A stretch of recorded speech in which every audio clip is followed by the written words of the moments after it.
Transforming those daunting strings of digits into crystal clear figures is simpler than you think. You've got numbers in Excel, but they look like a wall of text, making them hard to read, especially for financial reports or massive datasets. Let's fix that and make your data shine. First, we need to select the cells that contain the numbers you want to format. You can click and drag to select a range, or hold down the Control key or Command on Mac and click individual cells. Now, head over to the Home tab on the Excel ribbon. Look for the number group. This is where all the magic happens for how your numbers are displayed. See that little comma icon?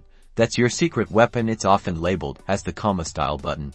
Simply click that button and watch as Excel instantly adds commas as thousand separators to all your selected numbers. Instantly, your large numbers become much more readable and professional. No more mental gymnastics trying to count those zeros. This simple formatting step significantly enhances the clarity and presentation of your numerical data, ensuring everyone can easily understand your figures, whether it's for a quick glance or a detailed analysis. And there you have it. Adding commas to your numbers in Excel is a quick and effective way to boost readability and professionalize your spreadsheets. Happy formatting!